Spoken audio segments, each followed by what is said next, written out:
Last minute chapstick. All right, folks, what do you say? It's September 19th, 2023, and we have another update for you guys here tonight that's going to be an absolute joy and a pleasure to bring to you. We're having a little bit of fun here once again in the XRP community. At least I hope you are. You know, I'm not even looking at price. What we're looking at is putting a dent in the universe, setting the regulatory landscape. The infrastructure for the new financial system is being built out before us, and that is what we've invested in. That's what we went all in on. And that's what we're building our businesses, and we've set up our lives in a way to actually take advantage of the chaos, the distractions. We're cutting through all of it. Nothing can stop what is coming for our community. God willing, we are going to get to the other side. We're going to be able to save some of our friends, family, loved ones, those that are interested in waking up and hopping aboard the train. We know the train has left the station, and I'm going to break it down here why I think that we have a Ripple pregame party taking place in DC. It's going to be a really fun session. I'm sharing this one out on Twitter right now, letting everyone know that we are live here. Running a little bit behind. We started up 17 minutes late. I apologize. After I already pushed back the time 30 minutes, so really about 45 minutes late, we are live now. And I'm going to put out that tweet, and we're going to get it rocking and rolling, and I appreciate everyone for putting up with me running behind consistently. And it is time to celebrate, folks. We have a pre-game to the proper party that is taking place right now. Maybe you got yourselves an adult beverage. I may or may not have an adult beverage right next to me, ready to get fired up, ready to get into it, ready to continue the fight. We are doubling down on what got us here and what is going to take us through to the finish line. A fantastic opportunity at hand. Full breakdown comes in with the current events first. Then we move into cryptocurrency. But funny enough, it's all tied together. And I'm going to show you guys all the way from the crime family, which I won't dare say their names. The crime family, dare we not talk about them? And multiple families, multiple elites up here at the top on both sides of the aisle. We have the crime family operations. Now they want to make a bill that bans them from stock trading along with their spouses and family. And all the way from the crime families at the very top, all the way down to the crypto schemes, we've been able to tie this whole thing back together. This is one big, grand conspiracy. You bet your butt. Call me a conspiracy theorist, you bet. And we nailed it. We were directly over the target, and it's a great thing that we put up a fight. And it's an even better thing that we're not done. Even after achieving clarity on XRP in and of itself not being a security, we are still going to double down, accelerator through the floor until we get a complete level playing field. And oh, by the way, we're going to have to hold some folks accountable. We're going to have to do it. I'm sorry. These are crimes against humanity at the highest levels, and we have corruption, mafia tactics from the bureaucracy beast at at the bare minimum. At the bare minimum, we have the mafia bureaucracy beast situation taking place with the SEC, Department of Justice, FBI, and others, IRS, you name it, all the way to the little crypto operations that helped play a little role, and now the money's starting to come on back. And then we're going to show you guys that. Let's get right on into it. We got a lot to cover tonight, folks. It's going to be a good time, but this is the Ripple pregame party that is taking place right now. Ripple is in DC. I'm over here on the West Coast. It's 8:22 on the West Coast here. Thank you for tuning in here late with me. I know it's a late one. We're going to run it up, and I promise you we're going to make it worth your time. We're going to bring some value, showing you how we're navigating this chaos, breaking the situation down, and having a good time while we do it. I appreciate everyone for tuning in here tonight. God bless you all. Thank you so much.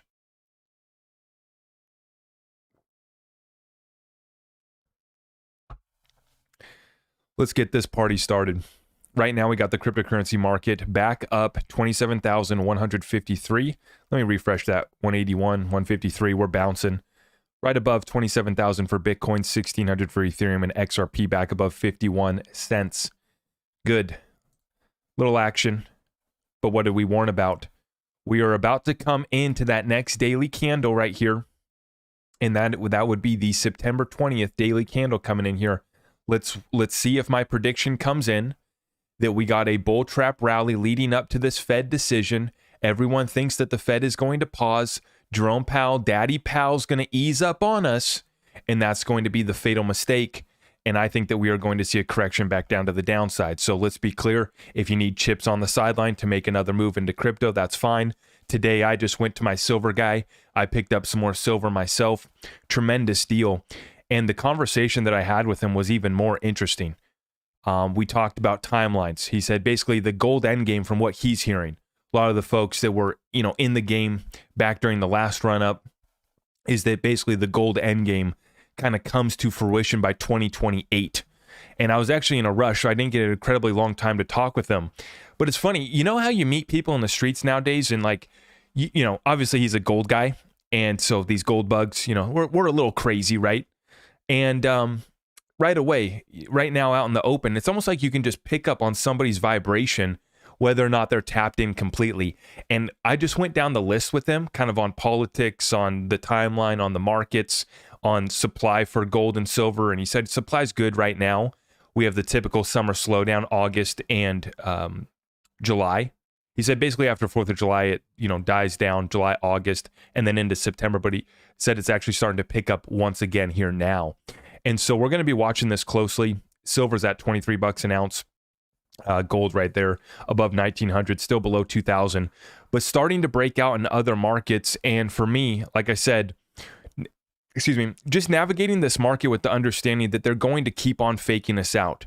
This is what they do during these market manipulation moves that we're in the middle of right now, right? Where we get that bull trap rally and the market is irrational. We understand that. And that's why we see a pump, because folks think that the Fed's going to pause, which we'll see. Right? We'll see. I believe that they're going to raise another 25 basis points. They have to if they want to even stand a chance against fighting inflation. But we'll see what they have to say. Janet Yellen's on the news here today saying that we're still going to be able to have a soft landing, all things considered. All the crises, all the issues considered, it's not going to stop us from a soft landing.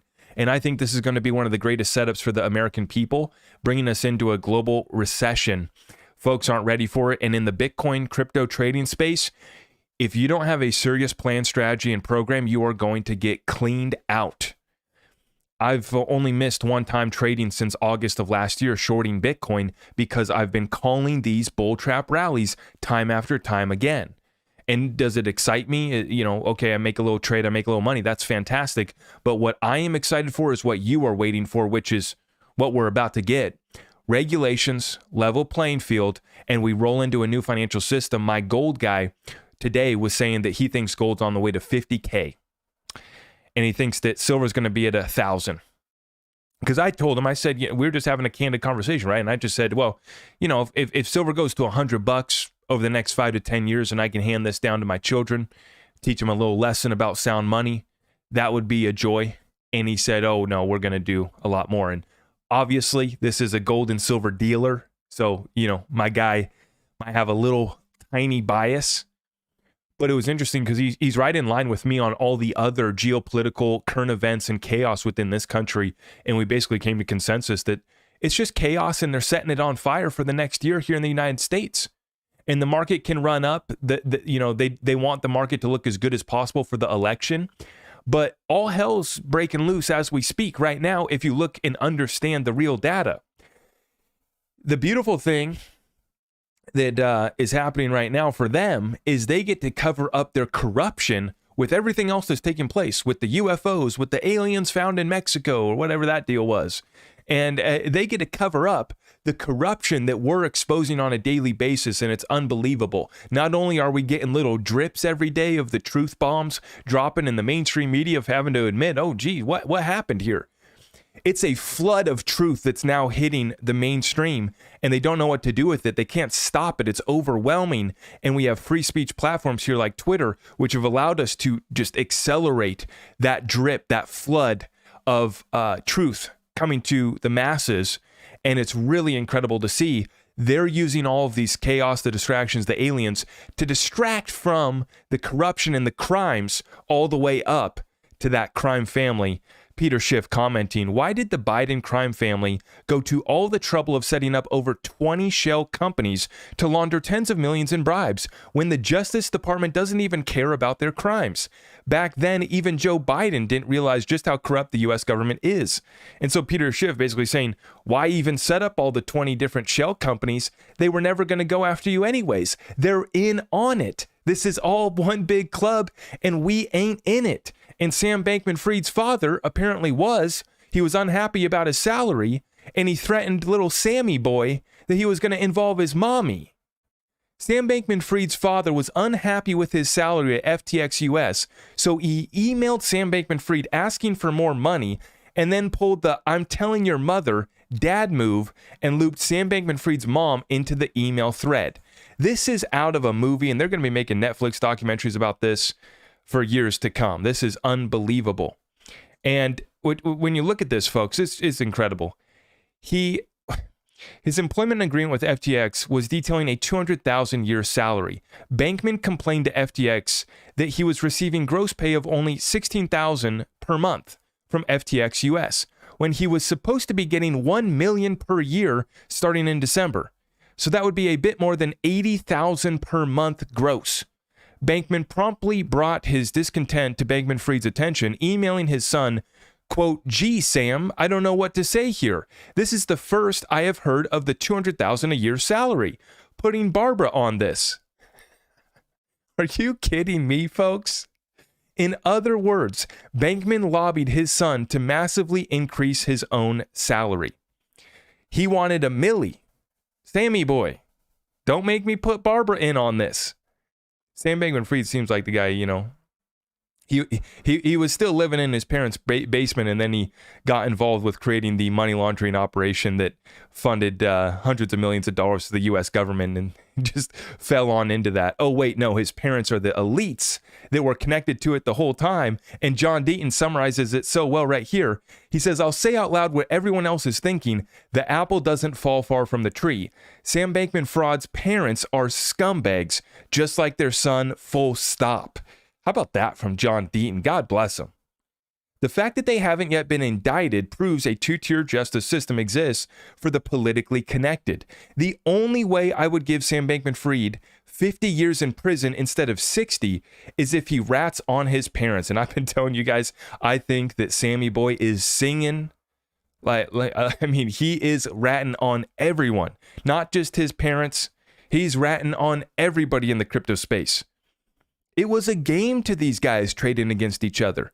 And now we see the money coming back. Stanford University to give back roughly $5.5 million it received from FTX.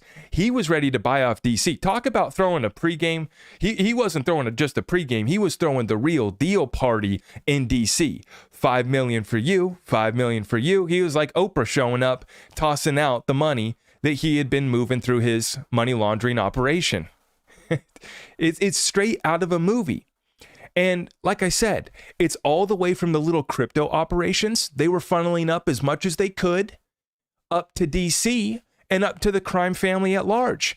President Biden failed to report more than $5 million in income in his sworn financial disclosures for the years 2017 to 2019, when millions of dollars flowed into several Biden family members' bank accounts from China. This is according to Paul Sperry. Now, I'll let the fact checkers confirm this. I'll give Biden the benefit of the doubt. Maybe his accountant messed up on the maths. Maybe it was an accounting error. You know, we got to go double check the maths. I'm going to give the Biden team and family there the benefit of the doubt. You guys let me know in the comments down below what you think about this.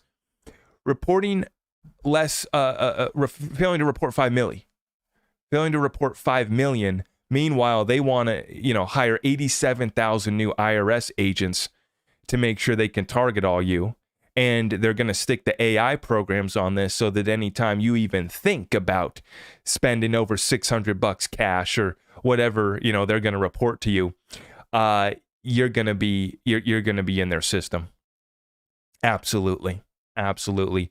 But at the very top, we have the crime family. We have the crypto operations. We're exposing it all in real time. And this is much bigger than just the XRP community. And this is why I get so excited. This is about saving our country. This is about something that both parties can get behind.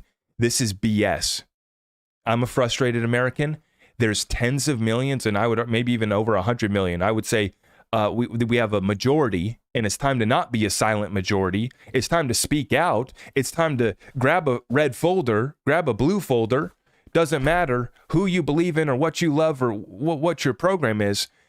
if you stand for America and the opportunity that we once had for life, liberty, and the pursuit of happiness and government getting the hell out of our way, we have to stand up, and we have the facts on our side that they are corrupt as heck, if we're being nice.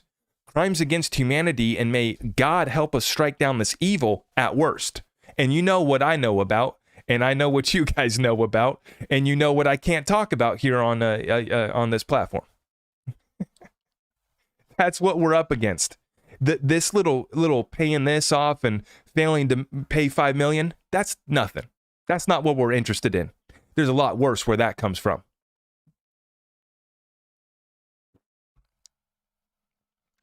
Continuing on, U.S., the show is going to go on starting up next week for the impeachment hearings. U.S. House panel sets first Biden impeachment inquiry hearing for next week. The Republican-led U.S. House of Representatives is set to hold its first committee hearing on September 28th on its long-shot impeachment inquiry. I guess it's a long shot. Impeachment inquiry against Democrat President Joe Biden, launched by Speaker Kevin McCarthy last week. So, the political puppets going to do their DC dance. Are you guys going to be ready with your popcorn? And let me know in the comments down below what you think comes of this. Is Biden going to be impeached? Are they going to use the 25th Amendment? Where is Joe? Hope he's doing all right. Hope he can speak up for himself. Pretty incredible what we're witnessing, right? Folks, the next year is going to be insane. CNN, Fox, these guys are so excited to have something to talk about every dang day for the next year. With ease. I mean, it's going to be nuts. It's going to be nuts. And while we break all this current events down, remember, this is why we cover current events, because a lot of it's BS, right? But we want to be able to articulate and extract what's important so that we can align it with how the markets are going to be moving and how we can trade and invest accordingly. That's why it's so important to understand what's going to happen here in the political theater, in the current events, in the geopolitics, is because it comes back to the markets, and they're heavily tied in now in the internet age where the information's moving so quickly. What we have right now is something that hasn't happened since 2007, folks. And you look at all charts, all data, everything that we talk about, it all reflects back to the great financial crisis of 2007, 2008. You name the chart, you name the data point, we're back to 2007 or worse. The 10-year note yield went from 30 cents to 4.37% in just 3 years. So nearly nothing to 4% in just 3 years. Why did that happen? Because in 2020, they took interest rates in the Fed funds rate to effectively zero. Okay. And that is what sent the yield down to 0.3, 30% of just 1 basis point. And, no, that would be 30 basis points. Yeah, 30 basis points. That's all you were getting. Not even 0.5% on your 10-year note during the simulation events of 2020, right? And that's, like I said, when Trump opened up Pandora's box, right? 4.37% is what we just hit. That's over 400 basis points, or nearly 11 basis points per month for 36 months straight. Treasury yields went from all-time lows to their highest since 2007 within 3 years. Many people do not understand how significant this is, all fueled by the Fed and record debt issuance by the U.S. Treasury. We are witnessing history. They are issuing all of this at these higher rates to fund the government. This is selling off our debt. This is what these bonds are. It's a promise from the U.S. government.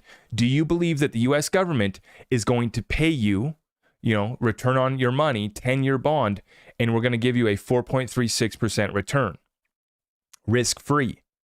It's a pretty good proposition for many folks that do have a lot of money. The problem that we have right now is that inflation is, at 4% if you run with the government CPI lie, or if you understand how bad inflation is, you understand that 4 to 10%, you're basically at inflation. I mean, 5 to 10% is basically where inflation's really at. Groceries up 20% plus. Energy's up way more, right? So, I mean, when we look at real inflation versus 4% versus I get paid this back in 10 years from the U.S. government, do you want to do that deal? But the way that they're able to get away with this is because the Fed funds rate, which is what Jerome Powell is set to raise tomorrow potentially, he's going to raise that effective Fed funds rate to 5%, which means the cost of money, it goes to 5% from the Fed. So then everyone else bases off that. Now, what's interesting is that if you look at this situation, the hedge funds have gone record short on 2-year treasuries. XRP on a nice little rip right now. Tell it, brother Zach. Aunt Lynn, I appreciate you. Thank you for the 10 spot. Always showing your support, Aunt Lynn. Thank you. God bless you. Yeah, and what we're seeing right now is that the hedge funds have gone record short. There's a record amount of shorts right now. I don't know if it's just on the 2-year treasuries or if it's on the other ones as well. I'm going to go pull up that data point in another video. But the point being, guys, is that they're betting that the Fed is going to cut rates here in the next year. The problem is if the Fed doesn't, those hedge funds are going to get whacked. They're going to get liquidated. If they don't have margin to make up here, if they don't have some room, some cushion to add to their margin, they're going to get cleaned up. If the Fed actually keeps these rates high and elevated for longer, the bet that the bonds are going to go down, the bet, short, they're going to lose. And this is going to be a big issue because they've just issued over 600 billion of shorts on, and I don't know if it's just 2-year treasury bonds or if it's on all of the bonds included. I'll go pull up those data points and provide that. I'm going to do another breakdown, kind of deep dive on bonds, because I know it's a very confusing, boring topic. A lot of people don't want to talk about bonds. They want to talk about crypto, bro. I get it, but this is very important for the whole economy, right? And we have to understand, it's necessary to understand what's happening right now in the bonds. So we'll see. It's all based off the Fed's move. We'll see what he does tomorrow. Is he going to raise another 25 basis points, bring more pain to America? I'm telling you right now, it's absolutely necessary unless you want to send inflation to the moon. You want to talk about pumping something, we can pump inflation. Just go ahead and pause. Go ahead and cut. And actually, there's actually quite a few economists that think that there's going to be a 50 basis point cut tomorrow.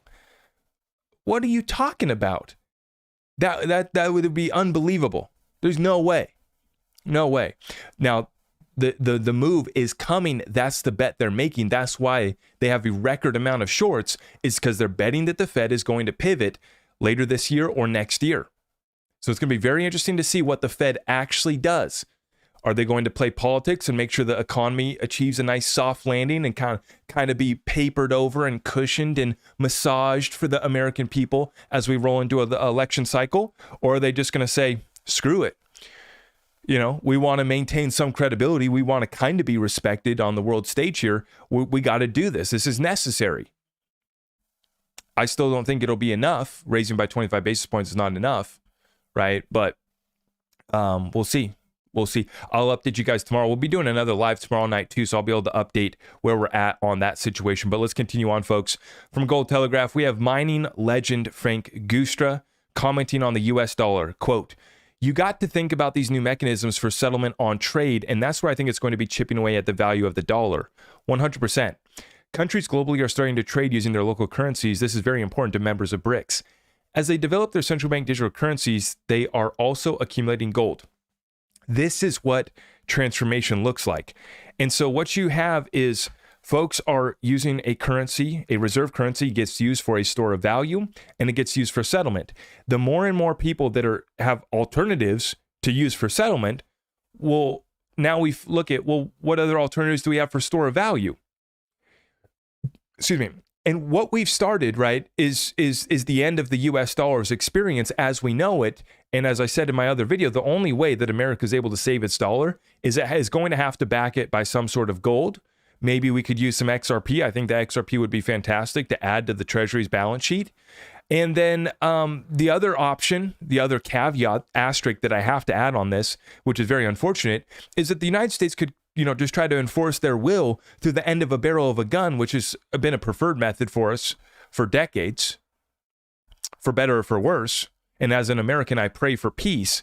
I really want to not see this be the case, but that's how we roll. And I hope to God we get, checked here. And that's the problem that we now run in on the military front, on the financial currency war and on the commodity battle. Is when you look at BRICS and how they have well over 50% of the oil, they're going to have well over 50% of the population. You start to see here, combined, right? They stand a chance against us. Individually, no chance. None of these countries, China alone, Russia alone, not just alone individually, can any one of these countries really stand a chance against us. Can they do some damage? Oh, you bet. You bet. We're preparing for all types of simulations that could, be attacks on America. You bet. And I've been talking about the financial commodity war that's hot as can be, i.e. OPEC and our buddies, supposed to be our, quote unquote allies, Saudi Arabia, cutting production, laughing at us as they send oil back above 90. I think it tipped out over $95 per barrel for the Brent crude oil. We're on our way to $100 a barrel oil once again. And they're laughing at us. And they filled up the Strategic Petroleum Reserve last week, and we're going to see how far they get. But once again, folks, this is the start. You either have the store of value or you have trade settlement for reserve currencies. That's what makes them reserves, is because folks want to hold them as a store of value, or we're going to use it for trade, everyday transactions. And the alternatives are here. The alternatives have presented themselves, and the other countries, including, countries like Saudi Arabia, they're going all in. And they're not only going all in on gold, on oil, commodities settled in their own native currencies, but they're also going all in on dumping their U.S. treasuries and bonds, like I was just talking about. So this thing's blowing up in real time. We are exposing it in real time. And we're about to be celebrating in the XRP community in a major way. I'm here to tell you right now, folks, it is my humble opinion that this case is settled up 100%, has no chance of going to trial.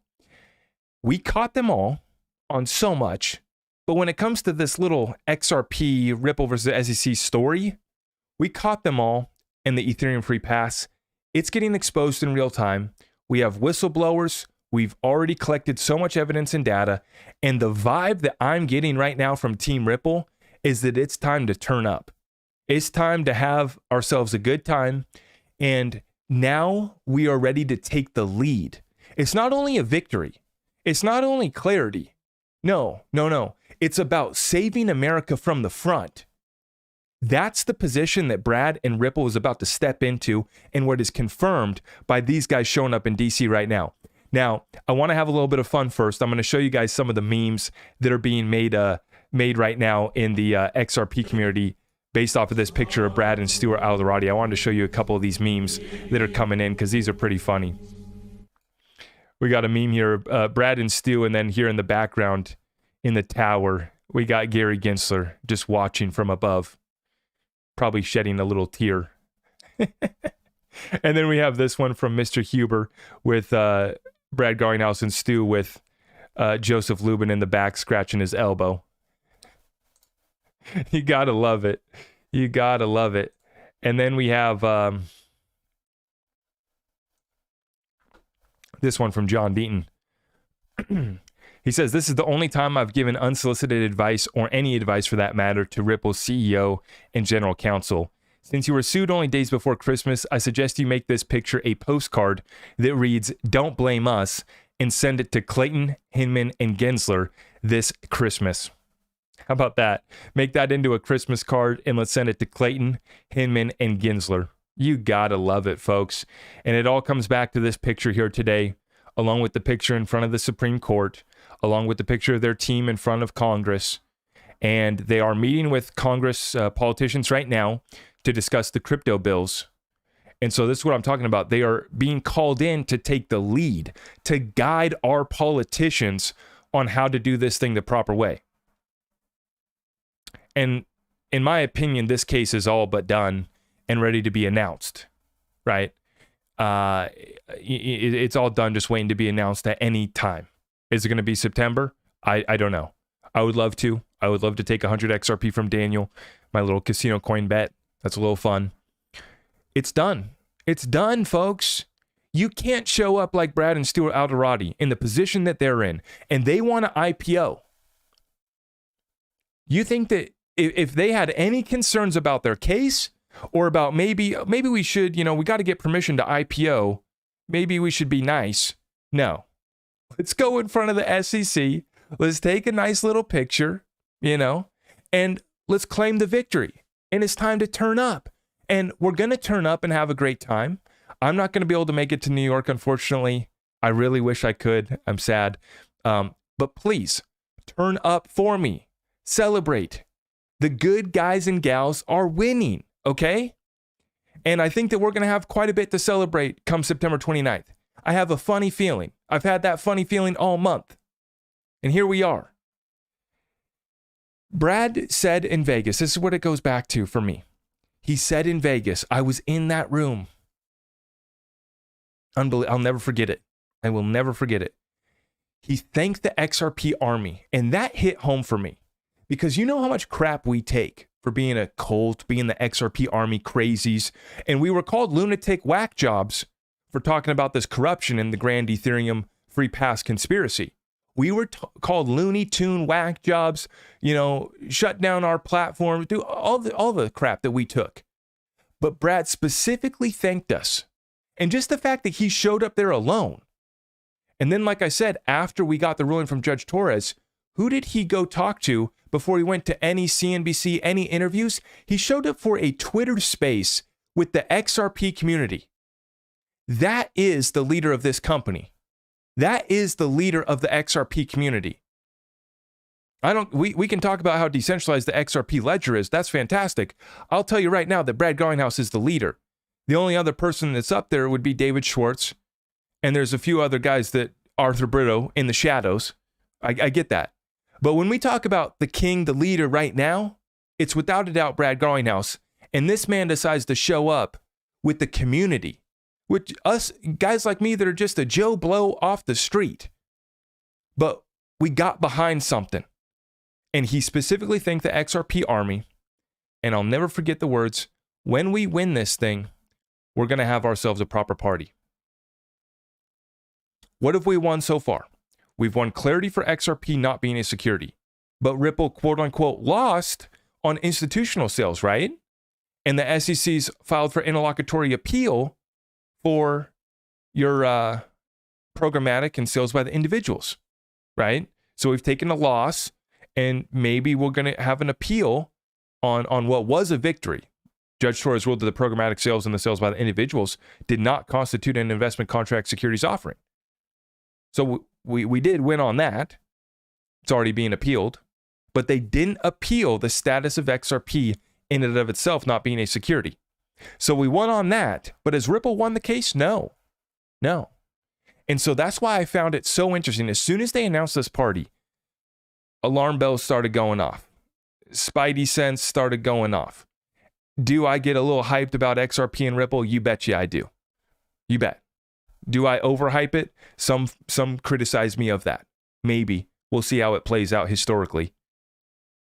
And regardless of XRP's price and what it's going to do, saving our country is something that I'm always going to get excited about, and I'm not going to apologize about. In fact, we're going to keep doing what we're doing. Elon Muff, thank you for the 2-spot. XRP, I see you. Thank you. Appreciate the support. And so as soon as they set the schedule for the proper party, the alarm bells started going off. And I said, okay, something's up here. Something's up.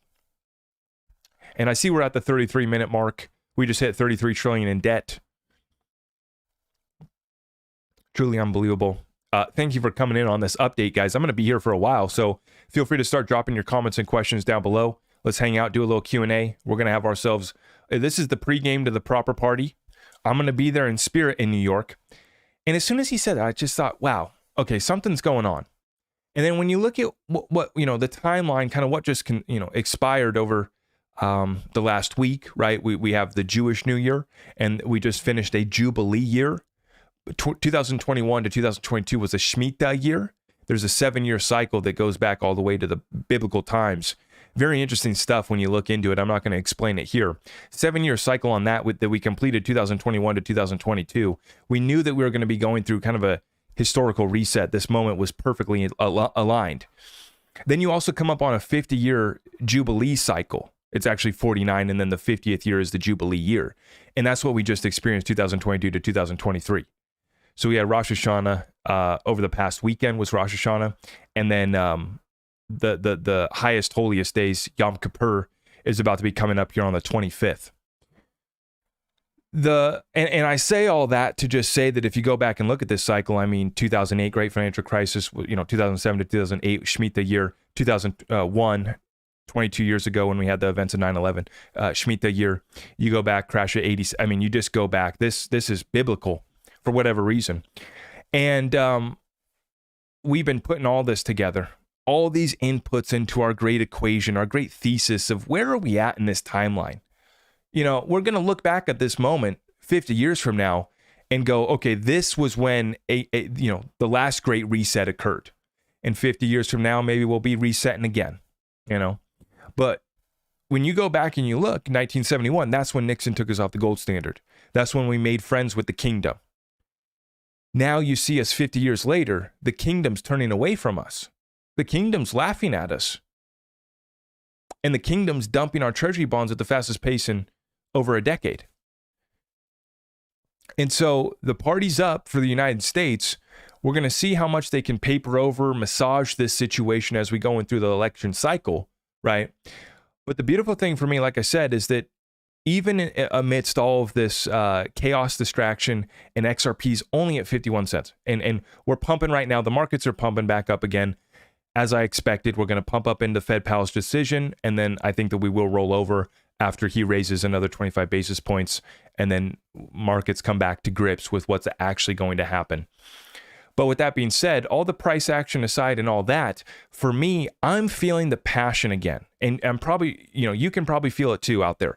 It's felt down. It's felt heavy, negative, frustrating. Folks are broke. We're out of money, right? It's getting tight.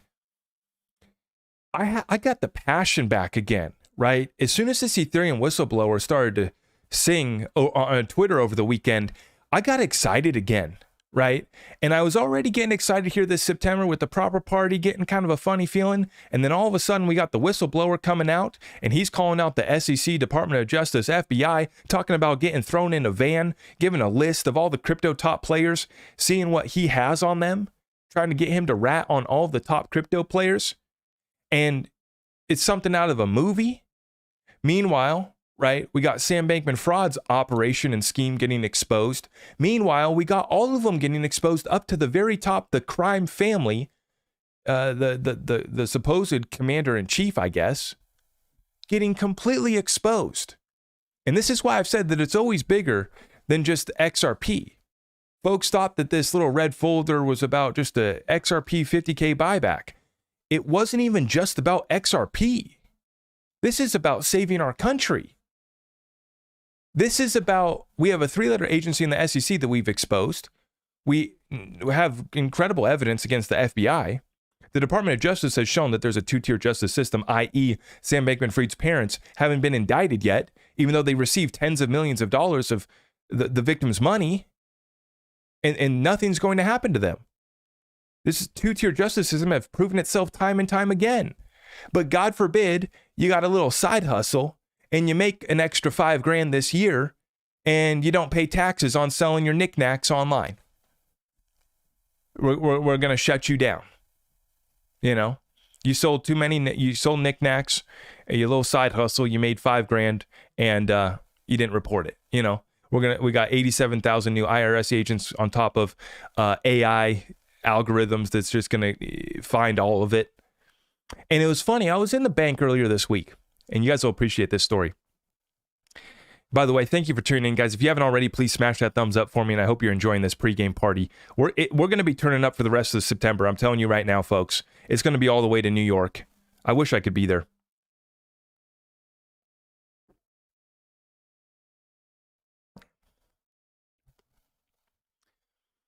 I was in the bank this week. Guy next to me, I had to hold myself from just bursting out laughing. Just the way that he asked it. He asked the bank teller, he said, "So what have you heard about this digital currency?" And it was pretty funny listening to the exchange back and forth between the teller and this guy. And, the bank teller basically said, we have nothing going on, nothing that I know of, kind of just nothing really to speak on, right? And I just thought it was so funny because it's funny to me to see the masses are finally starting to wake up to digital currency and what's going to be done, what can be done, and what already is being done with digital currencies and digital money. We don't have to go to a CBDC to have the programmability that everybody's so concerned about. The nightmare CBDC, scenario, like, what countries where they're trying out their CBDC and they have credit scores and they shut you down and your social score. And if you're a bad peasant, you're not going to be able to spend money, or you ate too much red meat, we're going to shut you down, right? That fear that we have, it's already available with much of the digital money that we're already using. And I just covered another article too today on 3 different gold precious metal dealers that got their bank accounts shut down. I shared a story last week about somebody trying to buy $50 million worth of precious metals, and their bank was trying to stop them. So it's not just the banks stopping people from buying the precious metals. You also have banks shutting down precious metal dealers' accounts completely. And maybe there was a reason. Maybe. I just find it odd. And I'm hearing stories nationwide about if you go in, even if you schedule, hey, I want to take out 20,000. I'm going to show up on this day. You show up. They're going to take you to the back room. They're going to make sure you're not being forced to do it or putting any, they're going to run you through their checks, but they should give it to you. And I'm hearing stories of them hassling the heck out of people nationwide. In fact, I was in my bank the other day and they were short on bills. Maybe they were just short on cash. I guess that's normal, right? And it's symptoms and signs of a larger problem, a collateral contagion that's about to spread. And what I mean by that is there's a lack of real collateral backing up the claims, backing up the paper, backing up the pump. And we've all enjoyed the pump, from the real estate to, the only thing that hasn't pumped has been real wages. Real wages in America aren't pumping, and they've been going up. Minimum wage has been raised in some states for sure, but it's nowhere near keeping up with inflation. So everything as far as assets is pumped, which makes the already, the owners of assets, it makes them more rich, while the lower middle class, right, and I wouldn't even say the middle class has some assets, maybe one house, maybe, a few other things, but the lower to middle class and poor get absolutely cleaned up, sacrificed through what they're putting us through. And so for me, it's been very simple. We've been talking about focusing in right now on how much dang money can we bring in, because we're going to need more. Whether you want to just be able to feed your family at the bare minimum, or you want to be able to invest in these suppressed assets, we want as much cash and capital, dry powder on the sidelines as possible. Now, I was in my precious metals dealer, and I was also listening to this other old timer. He brought in a bunch of collectible coins, and it was just cracking me up listening to him tell my gold dealer, that I ain't taking no wholesale on these. I know what they're worth, and yada yada yada. I bought this and that, and there were all these collectibles, and then he made some statements. It's just that time. Every once in a while that time comes along, and there was 3 or 4 people that were in there selling precious metals, and then there was me picking some up. And right now, the squeeze is on. It's not going away. And they're going to be touting good economy, strong Bidenomics. We're going to have a nice soft landing, according to Janet Notel and Yellen. The Fed has already won the fight against inflation, Paul Krugman. Meanwhile, you guys know. You know, and I know. Essentials. Essentials is what we've been stacking first. Food and essentials. Then we go to precious metals is my savings. That's what I save, that. And then I've been ready to move on real estate, waiting very patiently. And then we've been stacking our cryptocurrencies. And we're looking at other equity deals. For me right now, you look at there's going to be some big companies, right? And for me, I'm not interested. There's a lot of publicly traded companies that are overhyped, in my opinion. I think that the public market needs to come back down and be corrected. I think the private markets are out of whack. I think that they're overhyped as well. The valuations are way too far gone. And it doesn't hurt to have some dry powder during these times, right? First, we got to make it. Next, we got to protect it. And then if we have some extra, we're going to find some ways to multiply it in massive ways. All right, let me take some questions, guys. What's up? What's up? Thank you so much for tuning in. Let's do some Q&A. Appreciate all of you guys.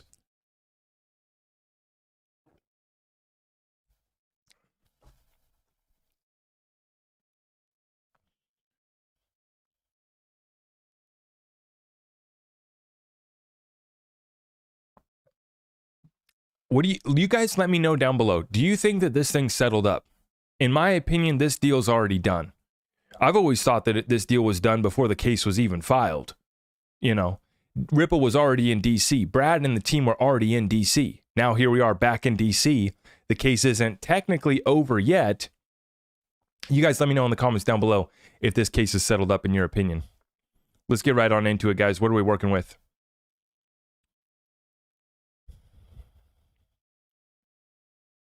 What do you think of XRP in Japan? Massive. They love it. SBI is doing some big deals over there. Yes, clearly XRP has more near-term upside prospects, but that doesn't exclude a little longer horizon play either. Talking about the comparison XRP versus Ripple equity, shares of Ripple. I can't speak on that. When do you think they'll stop suppressing the price of silver? Antlin, I think that we have another year or two. I think that we do break out over the next year or two.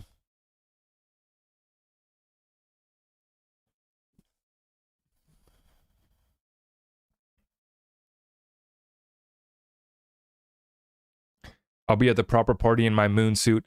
I hope you guys go just absolutely wild out there.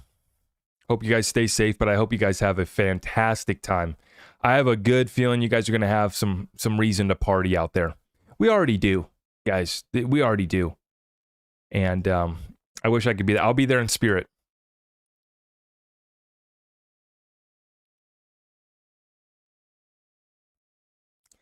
Ripple is throwing a victory party. It's clear that we won. Yeah, that's my thoughts. I just think that it's very simple. Brad said that we're going to have that proper party after we win the case. I'm waiting for that announcement. Now, I want to see, this is what we need to see. We need to see Judge Torres reject the appeal, okay? And then we would need to see a settlement get announced sometime in the next week. What are we at? 9/19? So we got 10 days till the proper party. 10 days till the proper party. What can happen between now and then? Yeah, I wonder tomorrow's going to be Wednesday, hump day. Maybe this week we'll get that response on appeal. That might be jumping the gun. That might be too soon.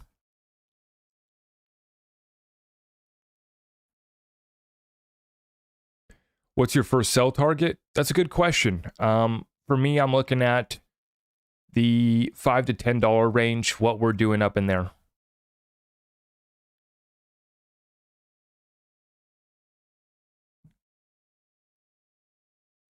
I always thought the point of the case was to get Congress to pass crypto laws. Well, that's the thing is hopefully we're going to get some action here. Congress giving us a little bit of clarity, and they can use this ruling by the judges, historical one in and of itself already. And then we get to see what happens here going forward. The settlement with Ripple would just secure Ripple. The facts and circumstances around Ripple have been very clean. The facts and circumstances around the rest of the crypto space are not clean. Some of them are shady as heck. Some of them are not good. And some of them were clear violations of the law. Clear violations of the laws that are already existing on the books. And that's the problem. It's one thing to be moving into a new territory and you have some gray areas, the laws aren't clear, this is new technology. It's another thing to clearly break rules that are already on the books for decades. And that's what many of these projects did with their unregistered securities offering, i.e. their ICO. raising funds from investors for a product that they hadn't even built out yet. The money that they raised, that was the investment contract. The token that they have now might not be a security in and of itself, right? That's what's interesting, is that the token that they made might not be a security in and of itself. But the fact that they raised $100 million while they were building a token, before they built a token, right? Then that's what's going to, that's what's going to hit them. Is that was the investment contract, not necessarily the token itself being a security, but the raising of funds, that contract, that deal that they did.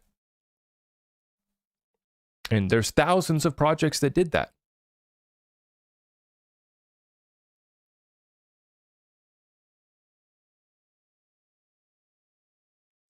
Do I think the XRP will dip, or it's just going to go higher? I think that we're about to get the whole market pullback, in my opinion. XRP is in its own reality. It can break out at any time, just like it did when it went up to $1 after the lawsuit. If we get Judge Torres to reject the interlocutory appeal, we could pump. If we get a settlement, we could pump. If we get a United States bank, financial institution, or payment provider to announce that they're using XRP, we can pump. I think the XRP is going to do an incredible thing this bull run, guys. I think that we're going to eat up a lot of liquidity in the space. And then I think that a lot of the new liquidity that's coming in is going to flow to XRP. A lot.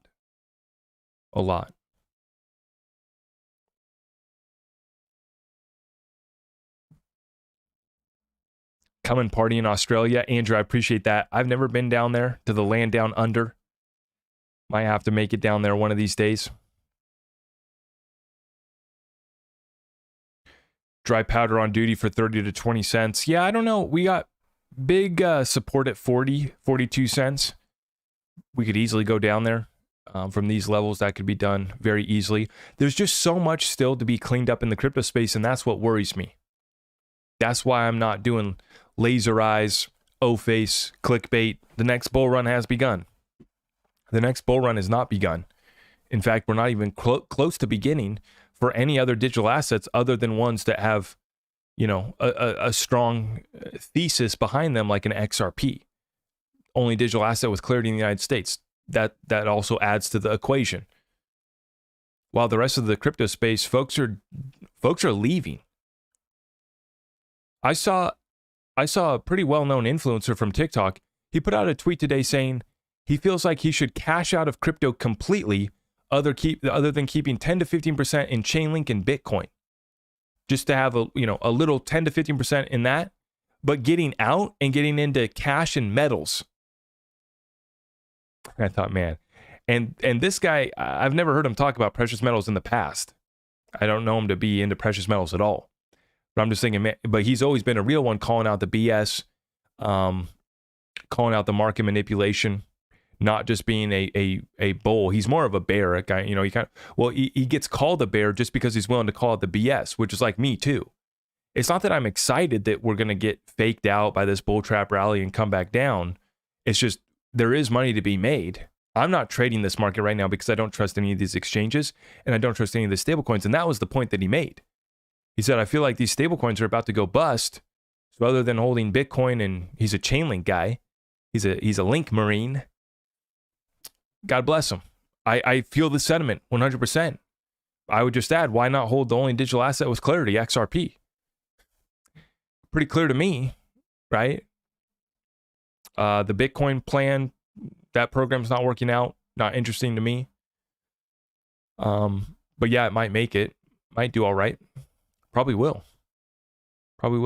Because we still have so many new people coming into the space, and the Bitcoin bros, they're pretty good at marketing. They're going to get the message out. They're like evangelicals, right?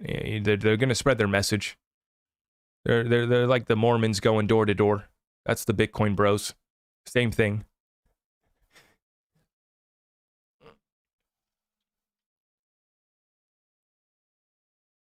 What's the best place to park all those millions after we're rich instead of the banks?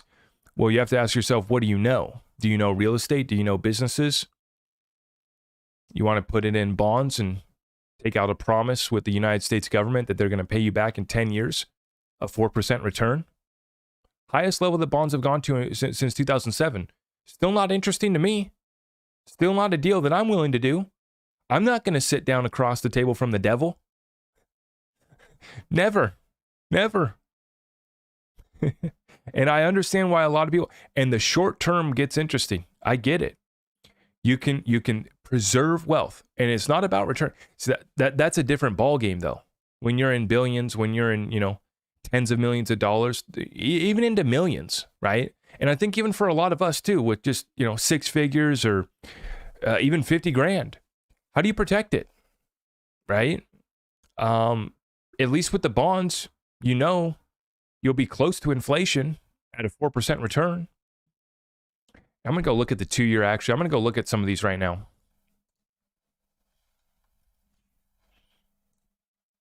I was looking at these the other day. Yeah, so this is the 2-year. We're looking at this thing back above 5%. Back above 5% on the 2-year. So a 2-year promise, that's a pretty good timeline. But this is where they have set a record amount of shorts. I'm going to go pull that up so I can show you guys what I'm talking about.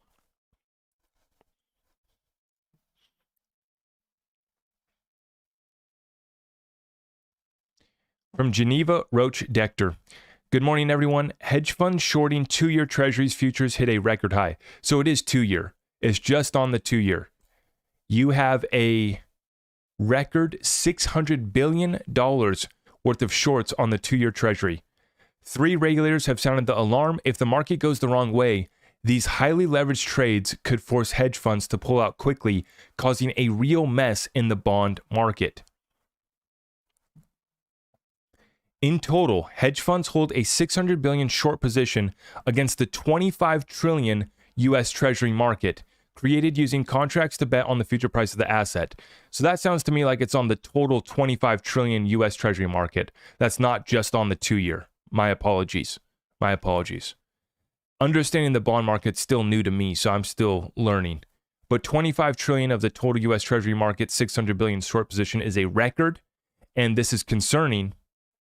Created using contracts to bet on the future price of the asset, according to a BIS research note from economist Fernando Avalos and Vladislav Shishka. Probably butchered those, but you get the point.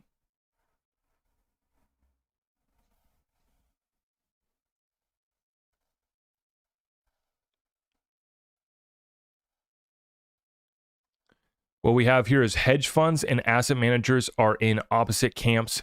How investors stand overall in terms of 10-year future equivalents. So we're in future contracts and the hedge funds 10-year equivalent and the asset manager 10-year equivalent. The asset manager is way up here. Futures contracts up over 6 million, and down here 6 million negative for your hedge funds. Who will be the winner?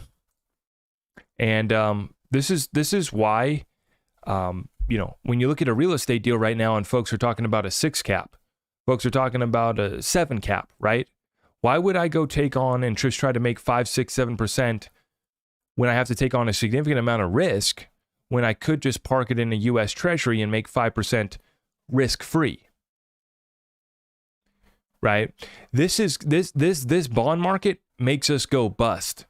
But who gets the benefit? The U.S. government. That's why this is so important to understand, folks, is that this allows the United States government to prolong the charade that we got going on right now.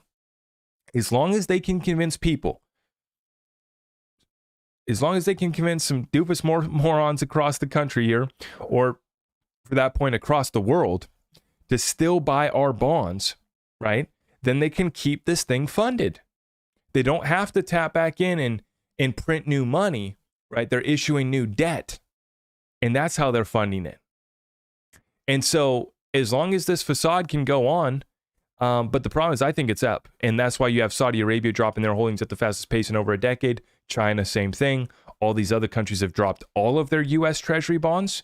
And so even though the return has pumped up to 4 or 5% on your treasuries,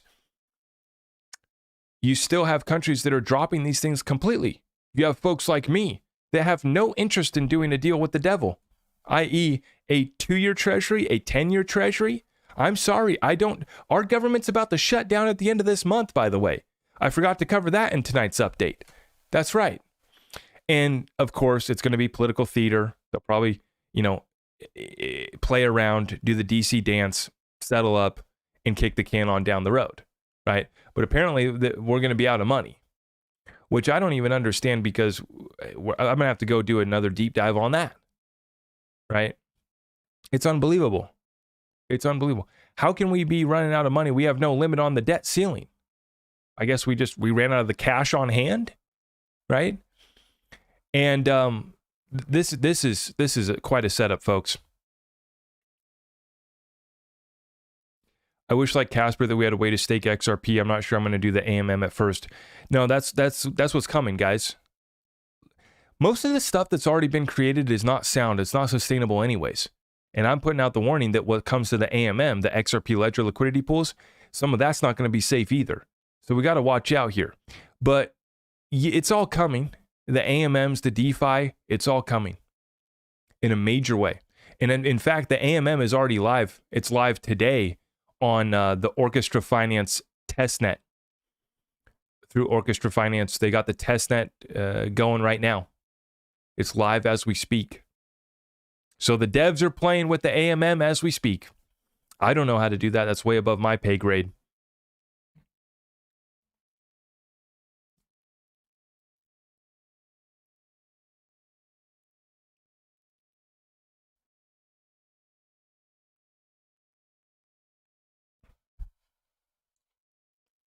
Now, here's our chart on XRP. Let's take a look at this thing.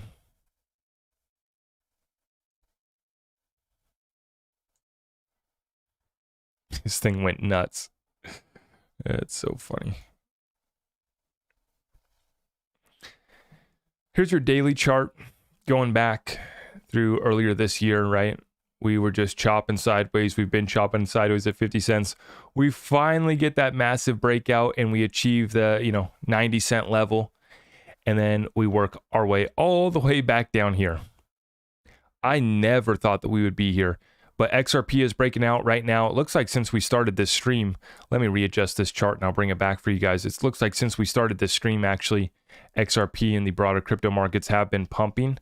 And this is kind of what we expected leading up into the Fed pump. Right now, we are watching this deal. Here you go. Over the last day or so, XRP sub 50, back up to 52.5 is what we just topped out at. We just did that just a little bit ago, about 8 o'clock, about an hour ago.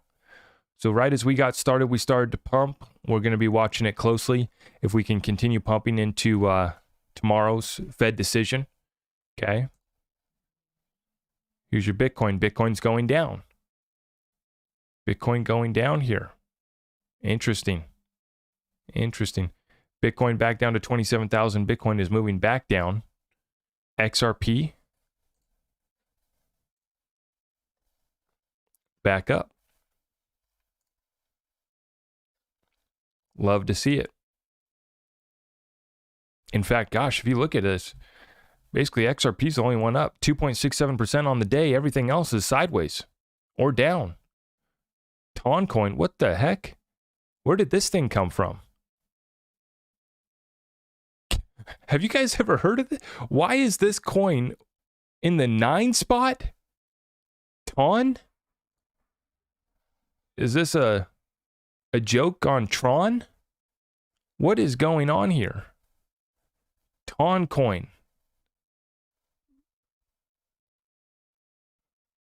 What kind of meme coin? Toncoin skyrockets nearly 90% with Telegram integration buzz. Who's pumping Toncoin right now? This is crazy, folks. Has it even been around for a year? It started in October? Or no, October of last year? Wow. It's up 87% on the month. Who knew about Toncoin? That's crazy.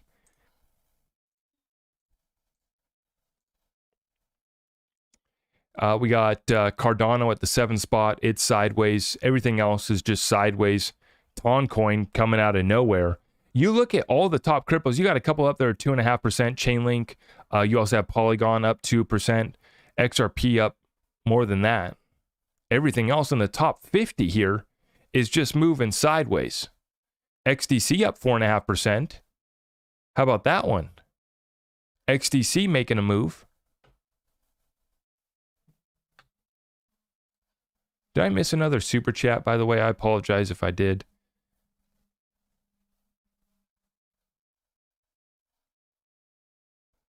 Elon Musk sent another one, 2 spot. Appreciate you, Elon. Thank you. Thank you, guys. Yeah, we got XDC pumping. We got XRP pumping. We got a pregame proper party starting. Let's check out XLM. XLM sideways. What did XLM do?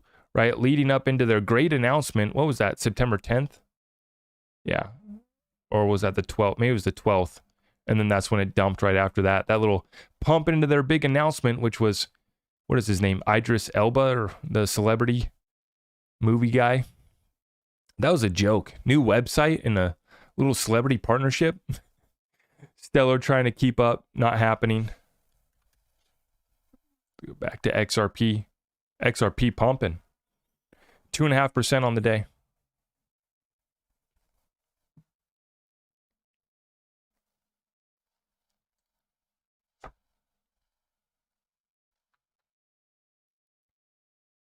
Toncoin is Telegram crypto. That's what it is.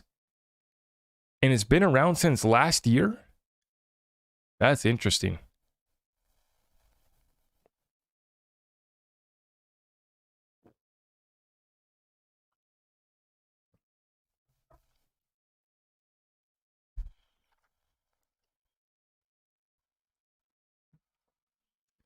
Well, that's the power of crypto. You got your Toncoin pumping out of nowhere.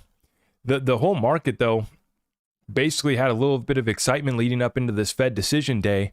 We'll see what happens here, but XRP is going to be one to watch closely because they're already having the pregame party in DC.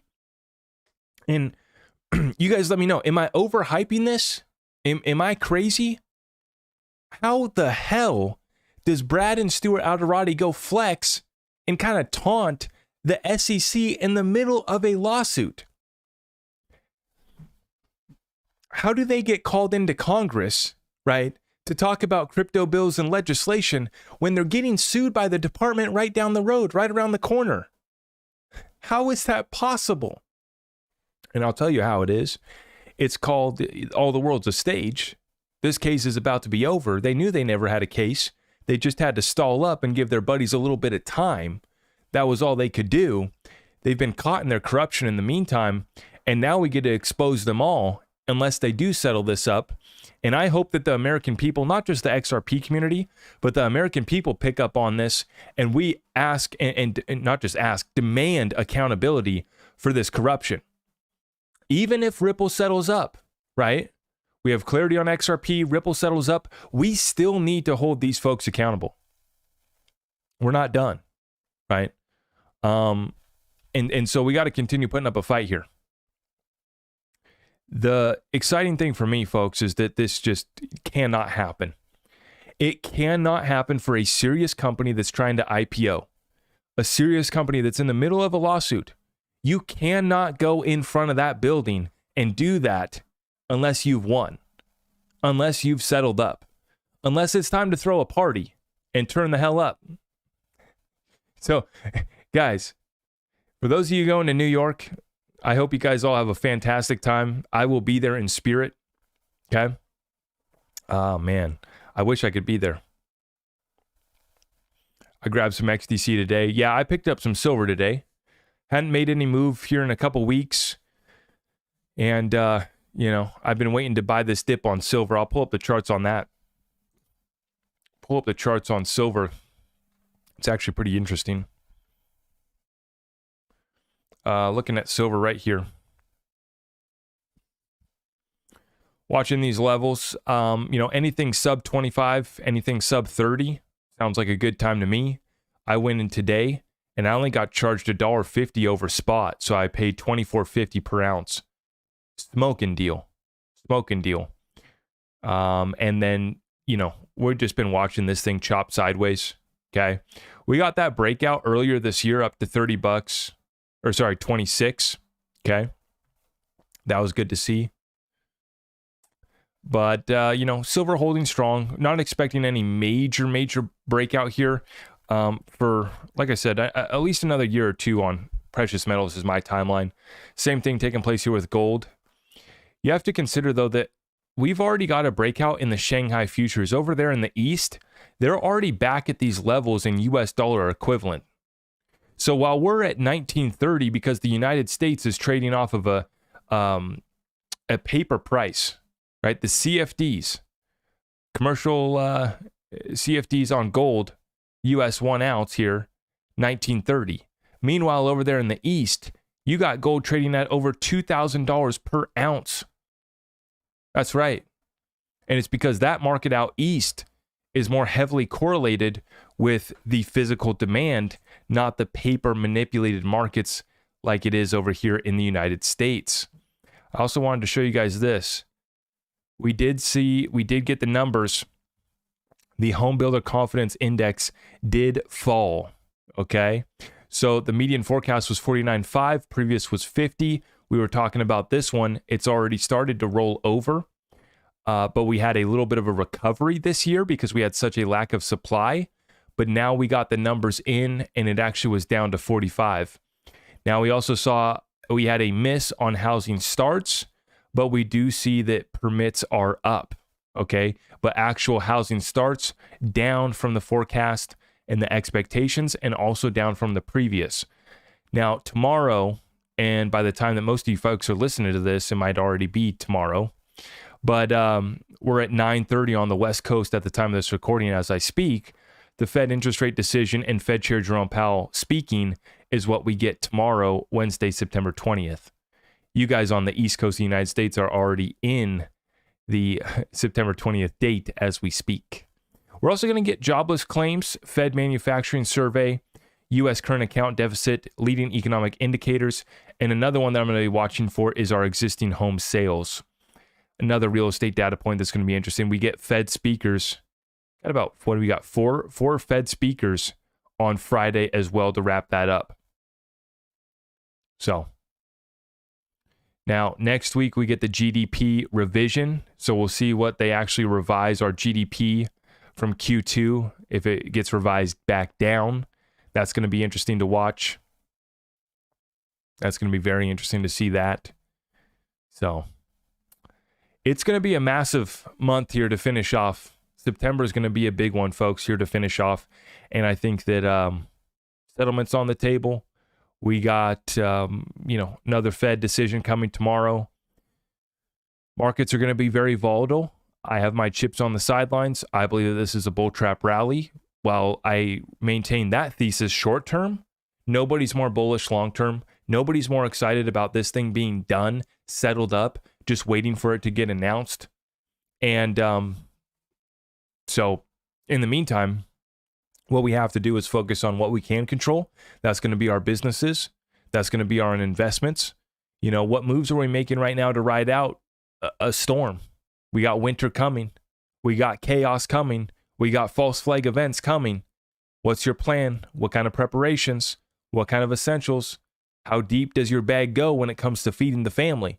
When it comes to diapers for the children? When it comes to baby food, formula, necessities and essentials that you need? You want to beat 20% inflation on groceries? Load up on what you can. I mean, I've been doing this. Food expires, so you got to keep on replenishing, but that's why we've been doing it. It's not sexy. I can't do an O-face clickbait. Oh, I loaded up my preps. Doesn't get views. It's just as important, if not more important. And this is how the average person can at least ride out the storm. I don't want you guys to just survive, though. And I hate saying this because it's been overused. I hear way too many people say it. Not just survive, but thrive. All these phrases have been way overused right now. So, but that's what I want for you guys. I don't want you to just get by. Yeah, we're going to make it, honey. No, I want you to be able to tell your significant other, we're going through the storm for sure. And God willing, we're actually going to be able to build wealth, honey. No, so we're not going into contraction. We're not going to participate in the recession. I understand that some folks want to identify with the recession and participate with the recession, and they will have to close the doors on their business.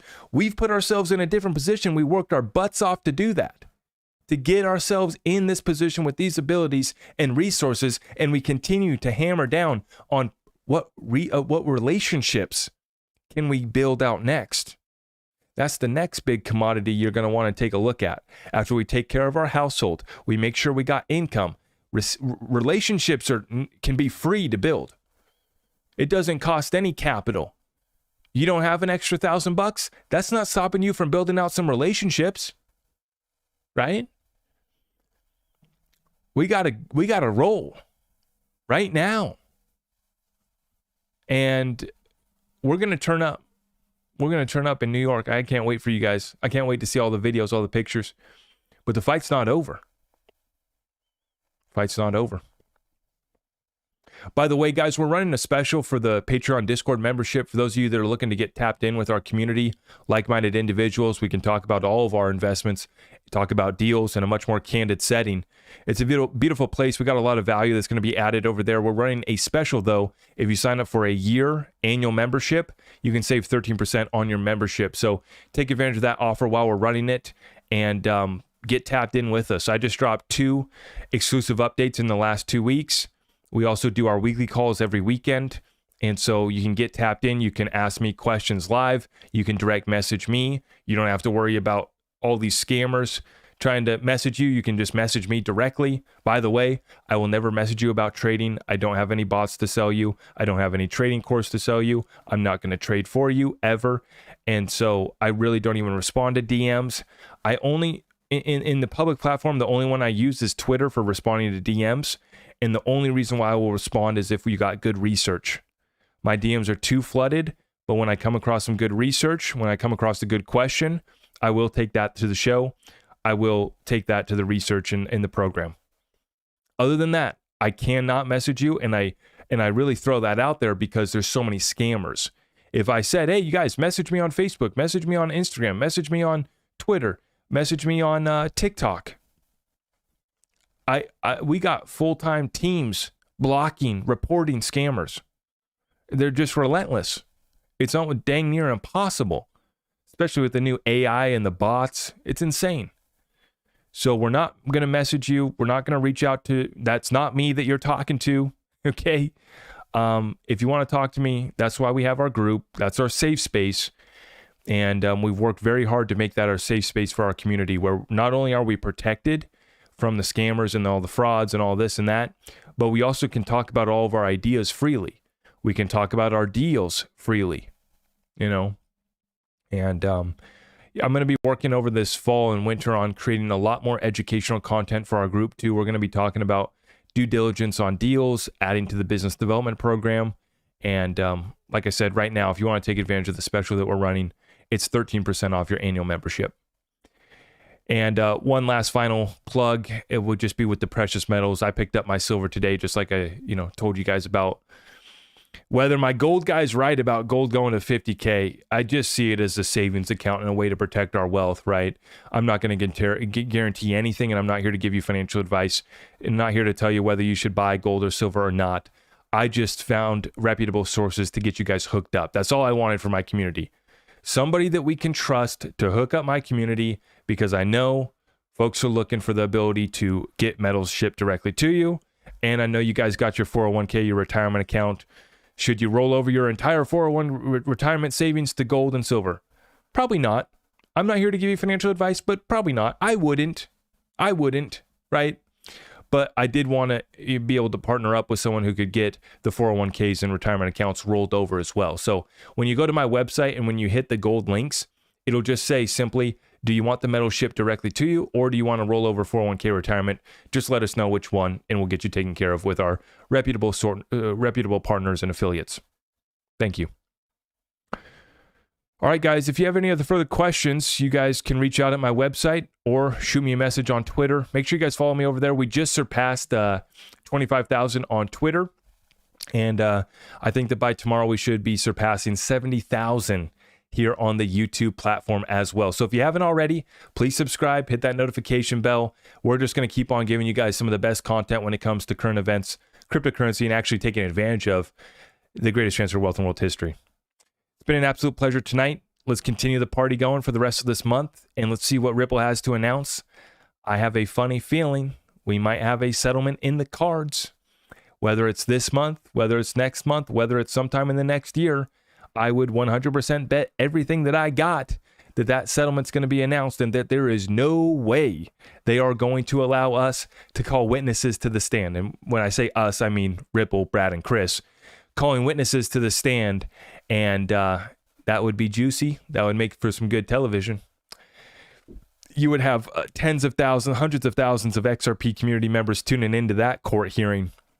I tell you what. But I think that this whole show is about to be concluded. The final act is underway, and I hope that you guys are enjoying the show. With that being said, guys, I got some more content dropping tomorrow morning at 6 a.m. We got content dropping for you guys every single day at 6 a.m. Pacific Standard Time. So make sure you guys hit that notification bell so you don't miss any of our live updates when we go live in the middle of the night. Or make sure you don't miss, we got the 6 a.m. Pacific Standard Time is the slot that we are taking over. Appreciate all of you guys for tuning in on the way out. If you could, smash it for me. We always appreciate that. And I will see you. Everything else is over on my website, ZachRector.com. God bless you all.